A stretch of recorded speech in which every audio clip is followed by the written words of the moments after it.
Listen through the Word in a Google Chat group summary Old Testament. Monday, March 23rd, Numbers 36:1 to Sunday, March 29th, Deuteronomy 12:32. Numbers 36, Inheritance and Tribal Integrity.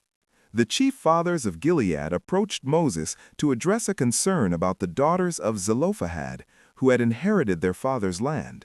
The concern was that if the daughters married into another tribe, their inheritance would transfer and be taken from the tribe of Manasseh.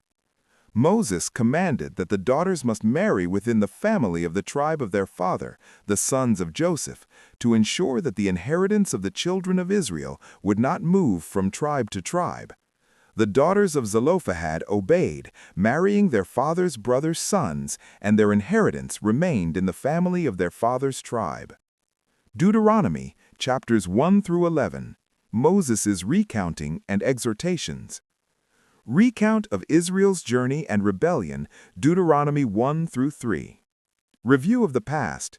Moses recalled events that took place in the 40th year of the wilderness journey, including the command at Horeb to leave the mount and possess the land.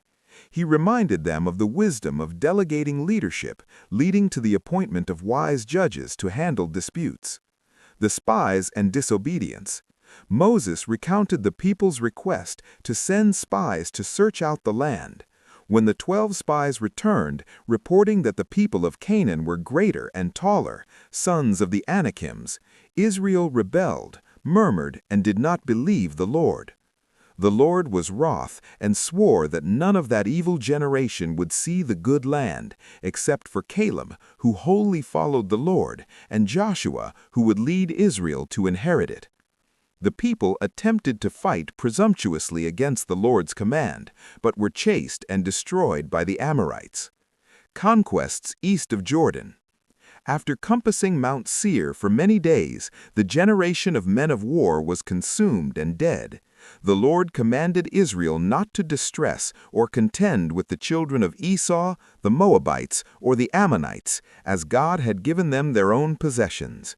Moses then recounted the successful defeat of Sihon, king of Heshbon, and Og, king of Bashan, taking all their fenced cities. The conquered land was distributed to the Reubenites, the Gadites, and the half-tribe of Manasseh. Moses' exclusion. Moses told the people that the Lord was angry with him for their sakes, and denied his request to go over and see the good land, charging Joshua to go over and cause Israel to inherit it. Exhortations to obedience and warnings, Deuteronomy 4 through 11. Statutes, judgments, and idolatry. Moses urged Israel to strictly follow the statutes and judgments he taught them, neither adding nor diminishing from God's word.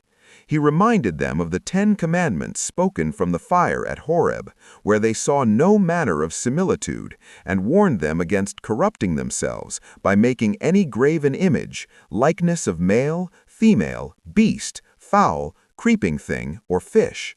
They were also warned against worshiping the sun, moon, and stars. The Great Commandment.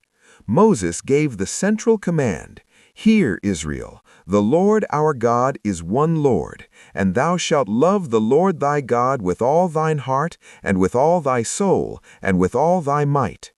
These words were to be kept in their hearts, taught diligently to their children, and displayed as signs and writings on their houses and gates.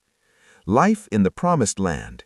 Israel was commanded to keep the statutes to possess the land. They must destroy the 7 nations dwelling there, the Hittites, Girgashites, Amorites, Canaanites, Perizzites, Hivites, and Jebusites, and make no covenant or intermarriages with them, lest they turn Israel away to serve other gods. Remembering God's providence. They were commanded to remember the 40 years in the wilderness, where God humbled them, fed them with manna, and preserved their clothing, teaching them that man lives by every word that proceedeth from the mouth of the Lord.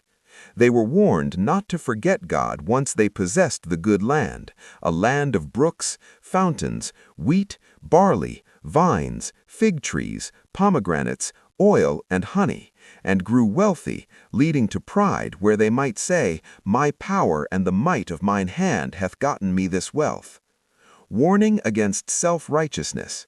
Moses stressed that God was driving out the nations because of their wickedness, not because Israel was righteous, for Israel was a stiff-necked people.